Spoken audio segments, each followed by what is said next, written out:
नमस्कार दोस्तों। आज मैं आपको कक्षा 8 की एनसीईआरटी विषय भूगोल के बारे में कुछ महत्वपूर्ण तथ्य बताने जा रहा हूं। जैसा कि आप लोग देख रहे हैं, नवीकरणीय संसाधन जिसे गैर परंपरागत स्रोत या रीन्यूएबल रिसोर्सेज कहते हैं, ये वह संसाधन है जो शीघ्रता से नवीकृत अथवा पुनः पूरित हो जाते हैं, जैसे सौर ऊर्जा, पवन ऊर्जा, जल ऊर्जा, मृदा ऊर्जा, पवन ऊर्जा। अनवीकरणीय संसाधन नॉन रिन्यूएबल रिसोर्सेज, परंपरागत स्रोत, ये वे संसाधन हैं जिनका भंडार सीमित है, जैसे कोयला, पेट्रोलियम तथा प्राकृतिक गैस। सतत पोषणीय विकास क्या है? संसाधनों का सावधानीपूर्वक उपयोग ताकि न केवल वर्तमान पीढ़ी अपितु भावी पीढ़ियों की आवश्यकताएं भी पूरी होती रहें। प्राकृतिक वनस्पति और वन्य जीवन केवल स्थल मंडल, जल मंडल और वायुमंडल के बीच जुड़े एक सक्रिय क्षेत्र में ही पाए जाते हैं, जिसे हम जैव मंडल कहते हैं। औसतन एक भारतीय नागरिक प्रतिदिन लगभग 150 लीटर जल का उपयोग करता है। डिक्लोफिनेक, एस्पिरिन, मेलाक्सिकैम, इब्रुप्रोफेन जैसे पीड़कनाशी हैं जिससे गिद्ध के किडनी खराब हो रहे हैं तथा गिद्ध इस समय विलुप्त के होने के कगार पर हैं। गिद्ध मृत जीव जंतुओं को खाने के कारण एक अपमार्जक की भूमिका निभाते हैं। स्विट्जरलैंड में कोई ज्ञात खनिज नहीं है। पश्चिमी ऑस्ट्रेलिया के कालगुरली और कूलगार्डी में सोने के बहुत बड़ी निक्षेप पाई जाती है। अंतर्हित धूप कोयला होता है। पेट्रोलियम और इससे बने उत्पादों को काला सोना कहते हैं। विश्व का पहला जल विद्युत उत्पन्न करने वाला देश नॉर्वे है, जहां पर 99% जल विद्युत से विद्युत उत्पन्न की जाती है, जो कि इम्पॉर्टेंट क्वेश्चन है। विश्व का प्रथम सौर और पवन चालित बस अड्डा स्कॉटलैंड में है। परंपरागत स्रोत जो लंबे समय से सामान्य उपयोग में लाए जाते हैं, परंपरागत उपयोग कराते हैं। ईंधन, कोयला, पेट्रोलियम, प्राकृतिक गैस, इन खनिजों के भंडार सीमित हैं। ऊर्जा के गैर परंपरागत स्रोत, सौर ऊर्जा, पवन ऊर्जा, ज्वारीय ऊर्जा। थोरियम विशाल मात्रा में मोनोजाइट केरल बालू में पाए जाते हैं। थोरियम केरल में जो है विशाल भंडार पाया जाता है। भारत में भूतापीय ऊर्जा के संयंत्र हिमाचल प्रदेश में मणिकर्ण और लद्दाख में पुआ घाटी में स्थित है। विश्व का पहला ज्वारीय ऊर्जा स्टेशन फ्रांस में बनाया गया। सेरीकल्चर, रेशम उत्पादन, पिसीकल्चर, मत्स्य उत्पादन, विटीकल्चर, अंगूर की खेती, हार्टिकल्चर, उद्यान खेती। कुछ कृषि के हैं। झूमिंग कृषि उत्तर पूर्वी भारत में, मिल्पा खेती मैक्सिको में, रोका खेती ब्राज़ील में, लदांग मलेशिया में।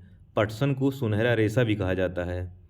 कॉफ़ी की खोज लगभग 850 एडी में काल्दी नाम का एक अरबवासी जो बकरी चराने वाला था ने की थी।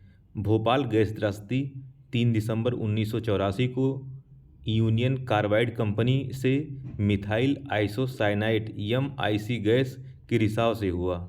उभरते हुए उद्योग सनराइज उद्योग को उभरते हुए उद्योग कहा जाता है। इसमें सूचना प्रौद्योगिकी, स्वास्थ्य लाभ, सत्कार तथा ज्ञान से संबंधित उद्योग शामिल हैं। 23 दिसंबर 2005 में चीन के गाओकायो चोंगिंग में गैस कूप में विस्फोट से 243 लोगों की मृत्यु हो गई थी। झारखंड में स्वर्णरेखा और खरकई नदियों के संगम के समीप साकची जमशेदपुर में 1907 में टिस्को की शुरुआत की गई थी। टिस्को को झरिया से कोयला मिलता है। उड़ीसा प्लस छत्तीसगढ़ से लोहा, चूना पत्थर, डोलोमाइट और मैग्नीज मिलता है। खरगई व स्वर्णरेखा नदी से जल मिलता है। प्राकृतिक रेशा ऊन, सिल्क, कपास, लिनन, जूट। मानव निर्मित रेशे nylon, polyester, acrylic, rayon. Raw material जबकि रेयान का नेचुरल होता है। ढाका का मलमल, मसूलीपट्टनम की छींट, कालीकट के केलिको, बुरहानपुर, सूरत और बड़ोदरा का सुनहरी जरी। देश का प्रथम वस्त्र उद्योग 1818 में फोर्ट ग्लास्टर कलकत्ता में स्थापित किया गया था, जो कि असफल हो गया था। यह क्वेश्चन 2013 के UDLDA में पूछा गया था। जबकि 1854 में बम्बई में पहली बार सफल वस्त्र उद्योग स्थापित किया गया था। अहमदाबाद में 1859 में पहली सूती मिल स्थापित की गई थी। अहमदाबाद को भारत का मैनचेस्टर कहते हैं। उत्तर भारत का मैनचेस्टर कानपुर को कहा जाता है। ओसाका को जापान का मैनचेस्टर कहते हैं, जो कि हांसू द्वीप पर स्थित है। होन्सू द्वीप पर स्थित है। मानव संसाधन विकास मंत्रालय की स्थापना, जिसे एमएचआरडी कहते हैं, 26 सितंबर 1985 को की गई थी। ये भी क्वेश्चन एसएससी में पूछा गया था।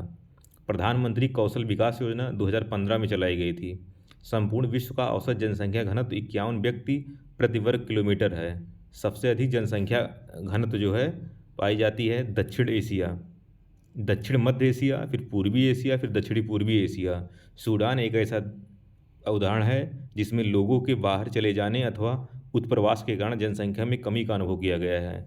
युवा आश्रित लोग 15 वर्ष से नीचे के लोग आते हैं। वृद्ध आश्रित लोग 65 वर्ष से ऊपर आते हैं। कार्यरत आयु वर्ग, ये इंपॉर्टेंट क्वेश्चन है, तीनों आप ध्यान से पढ़ लीजिए तथा याद कर लीजिए। आश्रित आयु वर्ग जो है 15 से 65 वर्ग के 65 आयु के मध्य आता है। धन्यवाद मित्रों। चैनल को सब्सक्राइब करिए, लाइक करिए, शेयर करिए। बहुत बहुत धन्यवाद आप लोगों का।